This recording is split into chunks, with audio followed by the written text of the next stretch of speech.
Menjelaskan alur dan logika. Langkah pertama untuk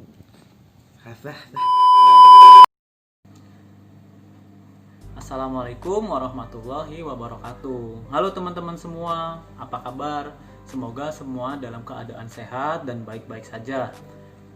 Sebelumnya, perkenalkan, nama saya Hadis Purmana. Saya mahasiswa dari Universitas Bina Sarana Informatika, jurusan Teknologi Informasi. Kampus saya berada di Selipi. Dan pada kesempatan kali ini, saya akan membuka presentasi dari kelompok saya yang berjumlah 5 orang. Yang pertama ada Gelviano sebagai ketua kelompok, yang kedua ada Cahyadi Holik, yang ketiga ada Jamal, yang keempat ada Fahri, dan yang kelima saya sendiri. Dan adapun bab-bab yang akan kami bahas di video ini, video presentasi online ini, yang pertama itu pasti ada latar belakang, yang kedua maksud dan tujuan, yang ketiga landasan teori, yang keempat adalah alur logika, yang kelima itu adalah test running, bagaimana game itu berjalan. Nanti di test running akan dibawakan oleh Gelviano. Latar belakang kita membuat game Truth or Dare ini, sebelumnya itu game adalah jenis hiburan yang disukai banyak orang, dari usia anak-anak, dari usia dewasa maupun yang tua.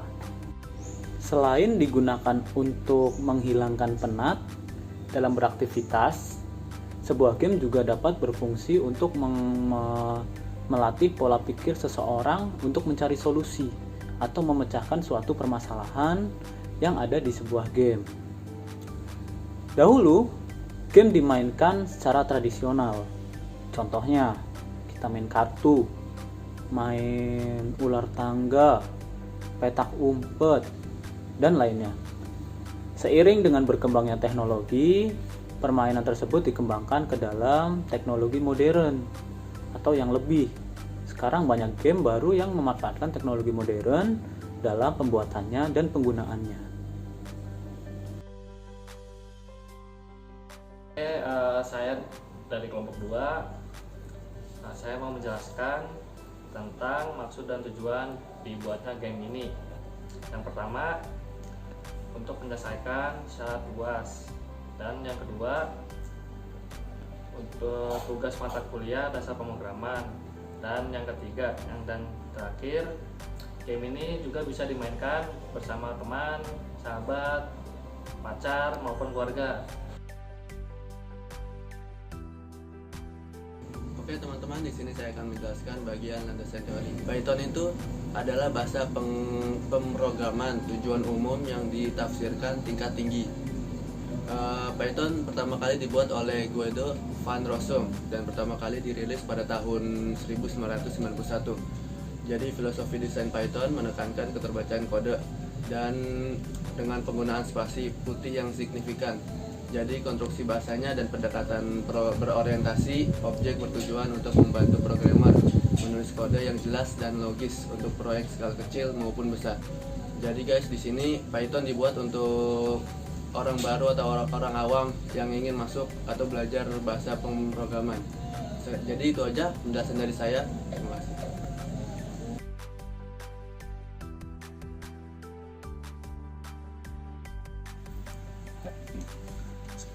Sekarang giliran saya untuk menjelaskan alur dan logika. Untuk langkah pertama kita memasukkan nama pemain, lalu kita memasukkan jumlah pemain. Untuk loopingnya kita memakai for.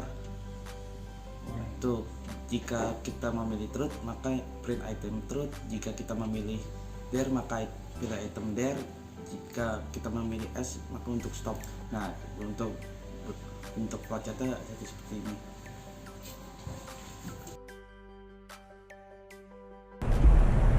Oke, ini jadi adalah skrip kita, codingan kita tentang game Truth or Dare.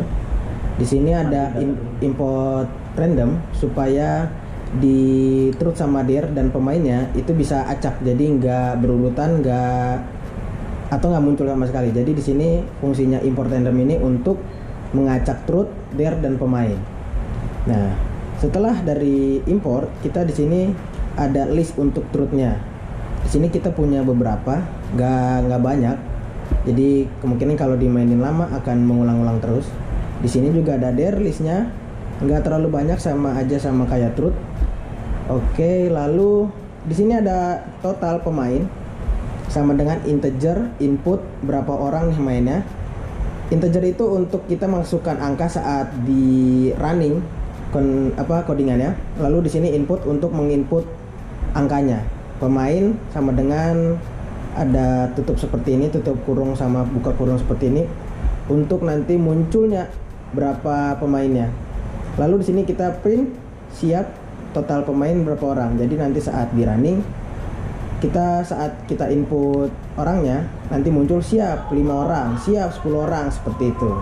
Nah, di sini nomor sama dengan 1 untuk pemain kita. Jadi misalkan kita inputnya 3 pemain, nanti di situ pemain 1 lanjut pemain 2, pemain 3 gitu. Sampai seterusnya tergantung kita input berapa pemain kita. Di sini ada for in rank total pemainnya ini dari yang atas tadi.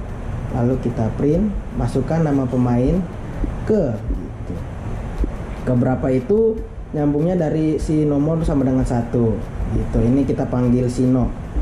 Terus nama sama dengan input, lalu pemain titik apa yang nama itu supaya namanya kita. Jadi setelah kita input nih berapa orang pemain, nanti muncul berapa pemain ke 1, nanti baru kita input di bawahnya gitu guys. Nah, ini sama dengan nomor tambah 1 itu pemain 1, pemain 2, pemain 3. Jadi nggak 1 terus gitu. Fungsinya itu ya.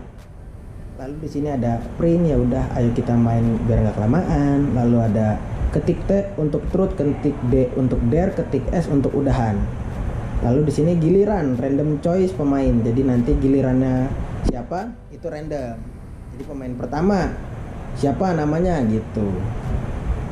Nah, ini truth order sama dengan input truth order. Itu kita dipaksa untuk memilih ya, karena kita memainkan game ini memilih truth atau dare gitu. Tinggal klik T atau klik D gitu.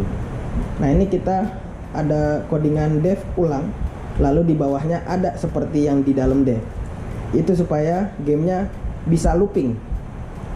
Jadi saat kita klik D muncul lagi dare itu. Kalau kita klik T itu nanti akan ulang-ulang gitu. Kalau sepilihan kita ya, T atau D atau S ini. Kalau S itu untuk selesai. Nah, di sini def ulang, di dalam def ini print giliran random choice pemain, itu untuk randomnya, untuk pemain si random. Lalu truth order sama kayak yang di atas ini, truth order input.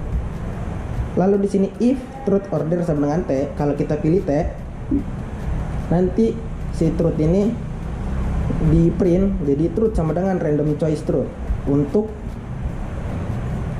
keluar si list yang dari truth ini gitu.